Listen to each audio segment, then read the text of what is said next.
for making welcome my buddy, Jeremy McComb. Here we go, Geige Mike, Hi Doc, on Sunrise Stage wieder mal, live von Brownsville. What's up, everybody? Why are we up so early? You guys are still drinking? Und ja, You're the mayor of the party for me right here, bro. Thanks, but no thanks, baby. I've already got more trouble than I need.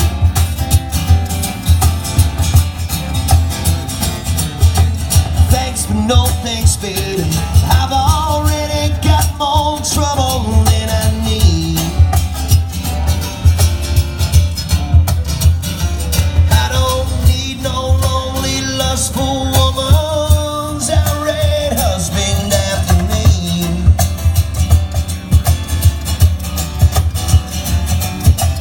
I've been around a little bit. I got me some stories I could tell, yeah.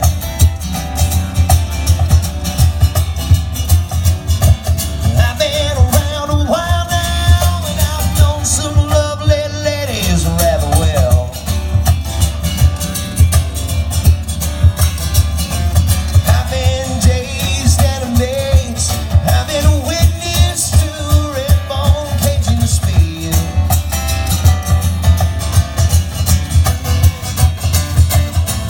Honky-tonkin', I guess I've done this some. I seen the bullets in the chamber from the other end of a gun. I've been through lots of battles that weren't even worth being won, y'all. Honky-tonkin', I guess I've done this some.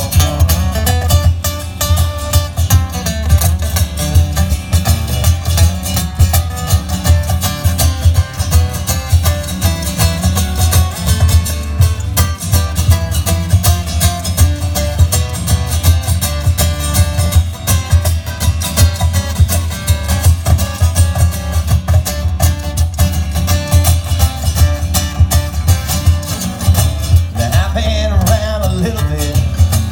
I got me some stories I could tell, yeah.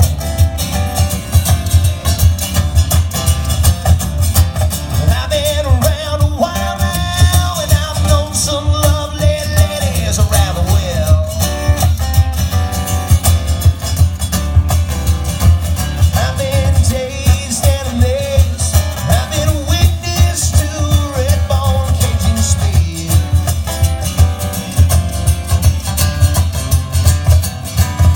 Well, honky-tonkin', I guess I've done this some.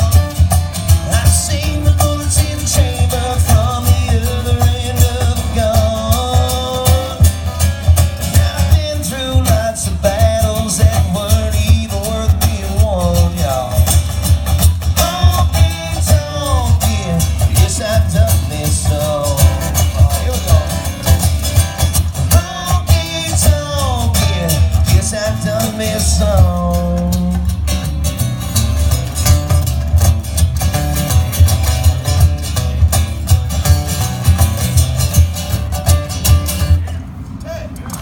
Good morning, everybody. Hey, friends. My name is Jeremy McComb. It's so nice to be here. It's nice to be back in Oregon. How about this weather out there, huh, ladies and gentlemen? Beautiful. Beautiful. Nice to be back in the Northwest. I'm a Northwest native. I grew up in North Idaho, and it's so nice to be back up here. We're on this Troublemaker tour running around. It's always an amazing thing to get to come back up to the great Northwest, and even when you're still 8 hours away from where you grew up, it still feels like home. So thanks for being so nice to me. My name's Jeremy McComb, friends and neighbors. Good morning. I don't know what the hell we're all doing up so early, but I hope you guys are waking up as well. I've got this record that's coming out here in September, and it's really I'm a little bit of a storyteller, a little bit of a tale spinner. And I always like to figure out how each one of us, what's your name right here? You're the mayor over here drinking the Bud Light. What's your name, man? Brad? What's up, Brad? How are you, man? Are you drunk yet? Trying to get there? Working on it? I'm glad you're here, Brad. Brad, you're going to be the mayor of the party today, all right? So I always try to figure out exactly how we all got here under a tent or here in the shade in Oregon at the Bi-Mark Fest together. I grew up just a poor country kid in North Idaho. I grew up in a town so small you didn't lose your girlfriend, you just lost your turn, if you know what I mean. It's a small town, people. Where I come from, the minute, some of you might have come from any like super small town people here, small town, super small town. All right, so you guys know what I'm talking about. Where I came from, the minute that you're 15 years old, you just go buy you a truck. So that's what I did. 15 years old, I went out and bought me a 1972 GMC avocado green piece of crap truck. I had to run temporaries on it because I couldn't get a title. Brad, I'm guessing it was stolen. Hell, I don't know, man. I paid $500 for it. But once you get the truck, you just try to get girls to go camping with you, right? That's the deal when you grow up in the Northwest. And so that was my jam. And there was this, I was the poorest kid in my town of Post Falls, Idaho. And up on the hill in the rich part of town, there was this girl named Jenny Thompson.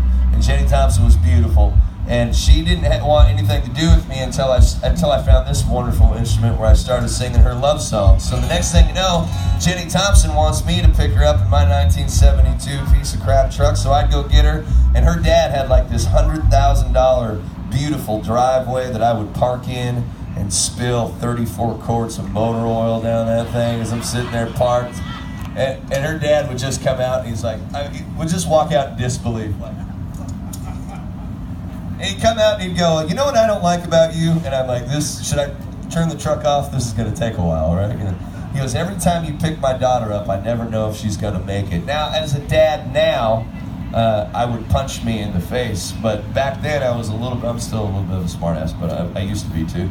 And he goes, I never know when you pick my daughter up if she's going to make it. To which I just looked at him and I said, sir, don't you worry. She's making it. So this is a true story about growing up a poor country kid in the Northwest, about how I got here.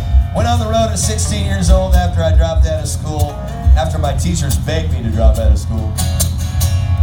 My counselor said, hey man, just a quick heads up for you. This shit is not working out for you. You should probably figure something else out.